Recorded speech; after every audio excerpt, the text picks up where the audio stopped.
we are looking very closely at these issues.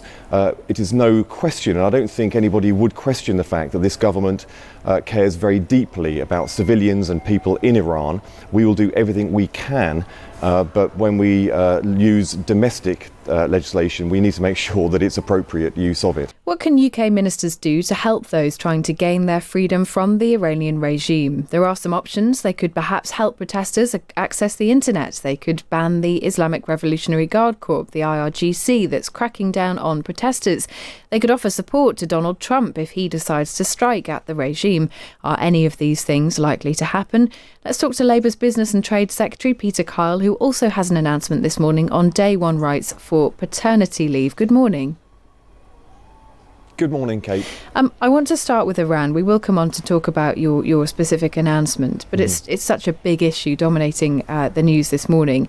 Is the government here considering proscribing the IRGC? Well, actually, we did a review and we asked the independent reviewer into terror laws last summer to do a review and look into this deeply. Now, he came back and said that the idea of prescribing, like we do for domestic terror organisations, isn't appropriate for a foreign state organisation. But we are looking very closely about how we can support people in Iran.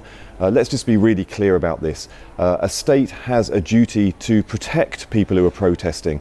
The right to protest, of course, is a fundamental right. And we are all thinking very, very deeply about those people affected in Iran by the response of the Iranian government. They must allow the space for protest to unfold. So that sounds like the government is not going to pursue that route. I'm interested that you talk about the space for that protest to unfold. Would the UK be prepared to offer help with communications? There has been a communications blackout. It is something that we have done before in other areas around the world. Is that something we would be prepared to do? Okay, you do know that we don't comment on security matters. We don't comment on live issues where we may or may not be using those sorts of powers at times like this. However, let me just be really clear. We are already sanctioning Iran. We are already sanctioning the Iranian security services. We know we are using sanctions, and we have been really careful to be as strident as we possibly can in support of Iranian people who want change in Iran. Now, when you look at domestic terror legislation, these are the way that we prescribe domestic organisations is using domestic legislation. Now, the independent reviewer has said that that isn't appropriate use for state bodies, but we are looking very closely at these issues. It is no question, and I don't think anybody would question the fact that this government cares very deeply about civilians and people in Iran. We will do everything we can, but when we use domestic legislation, we need to make sure that it's appropriate use of it. So are you saying, just so we can be clear, that you are looking at doing it but not via domestic legislation, or you have ruled it out as an option? No, this was all done by an independent review. No, I understand that point, but it just seems to me that you might be suggesting something else. I'm just trying to work out whether you're hinting at something or whether you're saying it's a flat no. No, Kate. Well, you can see we've already used the sanctions against Iran to the full extent we can. And of course, the times like this, I'm really grateful that we have a Prime Minister that has returned Britain to the international stage. We have respect on the international stage, and Keir Starmer is, as our Prime Minister, working with our international partners to see how we can bring international pressure to bear on Iran at this important time. If there were to be an intervention by the US in any way, shape or form, and if the UK were to be part of that, would Parliament get a vote before that happened? I suppose people might be able to understand your hesitancy around talking about something that might happen in the future, but they will want to guarantee that parliamentarians would get a say over anything before it happens. Will that be the case? So, Kate, I'm going to try and be as forthright as I possibly can. Even in your question to me, you had 3 or 4 ifs. This is a very fast unfolding situation. The British government is doing all of the preparedness that we possibly can in such unstable and uncertain times. When it comes to the principle of engaging with Parliament, you saw just last week where the Prime Minister said that, if we should use action in other circumstances. We will involve, certainly in Ukraine, when it comes to putting military into Ukraine, that he would allow Parliament a vote. So you can see this is a government which tries to involve Parliament as much as we possibly can. There are other circumstances where the government needs to take very fast decisions, but these are always things which we'll put the national interest first, and we will, as a principle, try and involve Parliament as much as we possibly can in those circumstances. We're talking a lot about the online world. Diplomacy is often conducted online these days, and the protesters in Iran have been using social media to boost their case. Would this government in the UK ever genuinely consider banning X? Yes, of course. We gave these powers to Ofcom, and not giving them the powers to Ofcom with the proviso that they will never be used. We gave very strident powers to Ofcom, which is our independent regulator, with very specific legal obligations to, and the powers to use them in certain circumstances. So the law does allow for these sorts of powers to be used in certain circumstances. Now, those circumstances involve keeping children safe, making sure that hate and illegal activity is removed and never allowed to unfold on social media platforms. Why are you waiting for Ofcom? Any other platform. Why are you waiting for Ofcom, though?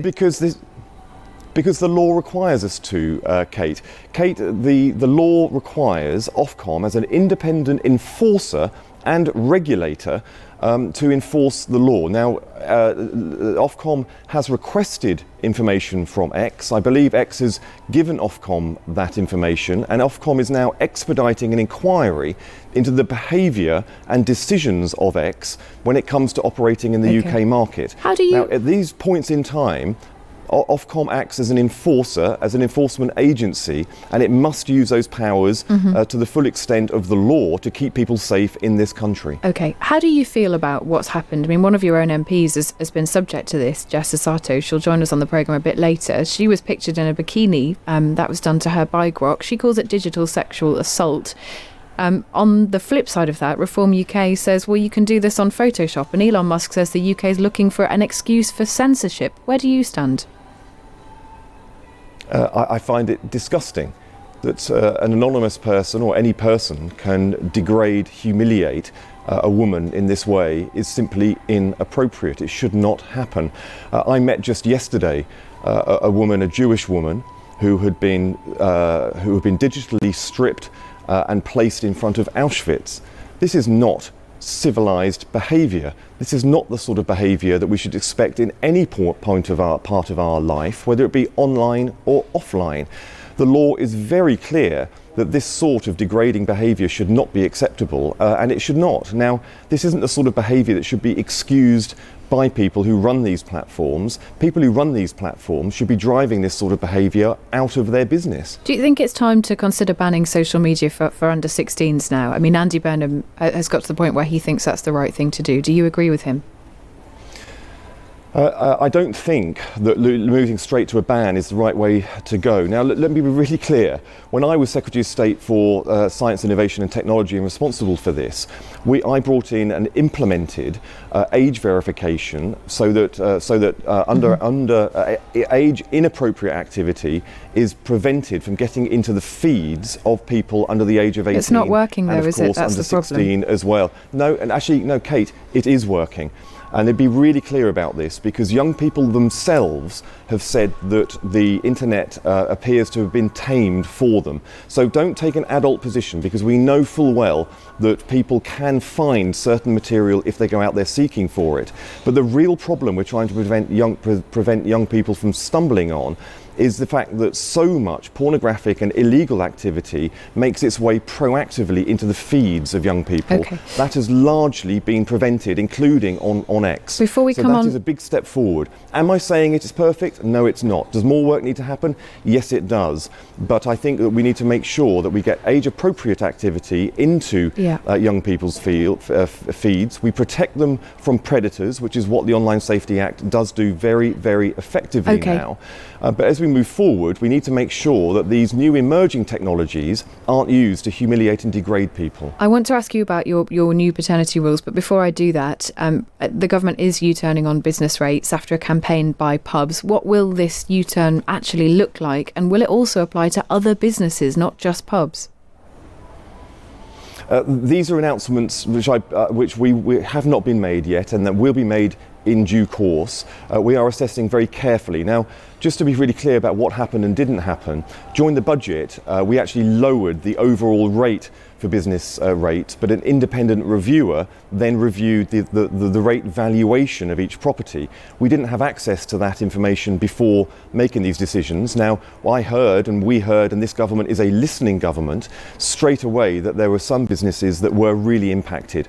I was straight out of the traps, and I was up in Birmingham meeting the hospitality sector. I've engaged fulsomely right the way through with lots of different people from across the hospitality sector, and particularly pubs, because pubs are in a very, very unique position deep down into communities, and we have been listening, and there will be announcements and certainly more to be said about this from government in the coming days. That sounds like it may just be for pubs. I'm sorry. I want to ask you one question, one final question. I know there's a bit of a delay on the line. That sounds like it's just about pubs. Just finally, you are talking about paternity leave rights today. That will be very welcome. People do, though, still have big questions about the rates of pay of maternity and paternity pay. So some people won't even be able to make use of this new right. Are you changing that? Well, what we're doing is bringing paternity rights into line with maternity rights so that people have access to them from day one. Statutory pay will then sort of kick in. Now, also, we're making sure that unpaid leave is available to all from day one as well. This is a big step forward. It would impact millions of people across Britain, and it will give people the dignity and security in work that all of us aspire to. I'm talking to you today from IKEA, one of a great employer right across the United Kingdom, who are fully supportive of this and recognise it contributes towards productivity and the sense of dignity in the workplace. These are the things we all aspire to, and this is certainly a big step forward from everyone who is in a working position in this country. Peter Kyle, Secretary of State for Business and Trade, thank you so much for your time this morning. Thanks. Interesting point around digital regulation and at what point the government should intervene or let Ofcom intervene. Young people have said the internet has been tamed.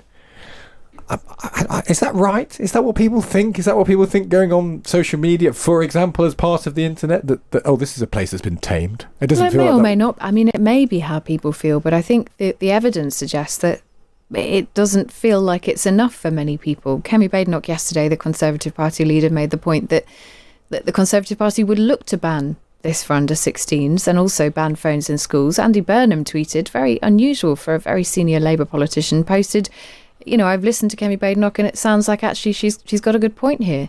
I mean, Labour's position at the moment is that they don't want to do those things, but might that change? I mean, Labour's trying to tell us that the whole point, I think you've said this before, we'll get Anna Mihailova's view on this in a moment, Kate, but they're trying to show where they've made a difference. This is the year where they want to show that they've made a difference, isn't it? That's really what they're trying to do. They want to talk about domestic things. I also think it's worth noting that we did ask Peter Kyle there about whether the changes on business rates would apply to other businesses. I'm not sure we got a clear answer. No. We did get a defence of pubs being a special case. I think that might be a concern to some Labour MPs who feel there are definitely other businesses that need help with business rate changes. Let's talk to Anna Mihailova, who's our political editor. Anna, morning to you.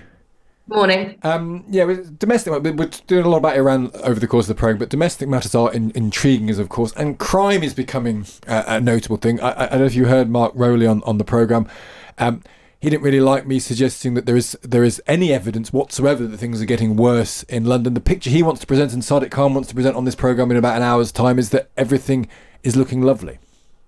Yeah, I mean, Mark Rowley was extraordinarily defensive with his Stig, and he started off the interview really pushing his argument against an onslaught, and it has been an onslaught from both reform and reform supporters, but also from the United States. You have had this very unusual situation where a specific city continues to be attacked by arguably the most powerful administration in the world and the most powerful country in the world, and they've they keep referencing London. It's a very MAGA popular argument that something is, London is almost burning in the streets. So Mark Rowley came on to present the rational argument against that, armed with his statistics. But then as soon as you asked him about petty crime, about phone theft, he just completely turned and he said it was all, he accused you of rhetoric from a pundit. He said I was a pundit, yeah. He said you were allergic to a story about good news for London. Now, that is not the way to take on, frankly, either of those two attack lines or those two counts. Reform, when they make the argument about London, and I was at the press conference last week with Nigel Farage and announcing Lila Cunningham as his candidate for mayor, which is, this is all they're talking about. They make an emotional argument. They dismiss the stats, which is also, comes under heavy criticism. But they respond with, Cunningham tells stories about her own personal conversations with people who have been mugged and under threat, and speaks a lot about the broken windows theory, and how there used to be a lot of police on the streets, there now aren't, and that the public have very much a perception that small crime isn't being tackled, therefore that means big crime won't be as well. And the commissioner, frankly, just didn't address that. He dismissed it outright. Yeah, such as I have opinions on this. I think London is perfectly safe. I do believe the stories about homicide, but do I think the judicial system is functioning where people are prosecuted regularly for offences like, for example, sexual assault or phone theft? Well, it manifestly isn't. There's many statistics to show the judicial system isn't working from all the way through from arrest through to prosecution. I'm not sure that's a disputable point in itself. Moving away from police, Andy Burnham. I feel, Anna, you need to put on I'm talking about Andy Burnham T-shirt once a month to say what he's up to on manoeuvres or otherwise. Well, the latest is, there are two Andy Burnham stories this morning, so you can fill your boots on that as well. You've got sources in the Department of Transport saying that Andy Burnham has been told to get on board with the government's rail plan, which I do like the way this has been presented to the Times this morning.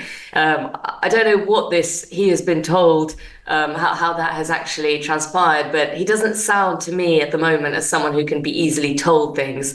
And the second Andy Burnham story is that he has tweeted, I agree with Kemi. I don't know if it'll be a new I agree with Nick moment, but he's come out in favour of the ban on social media for young people.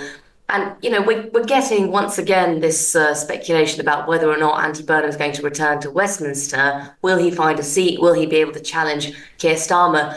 I continue to think that whatever that happens with that, and there are many steps that he would have to go through for it to be an actual reality. He is never more powerful than at this current moment, where you've got ministers feeling they need to get him on board, where everything he says, every pronouncement he makes immediately makes headlines, and he can really shift both perception but also government policy off the back of that. Yeah, interesting. The power from being outside the actual realm of authority is an interesting one. Anna, great to speak to you as ever. Thank you so much. That's Anna Mahalo, our political editor.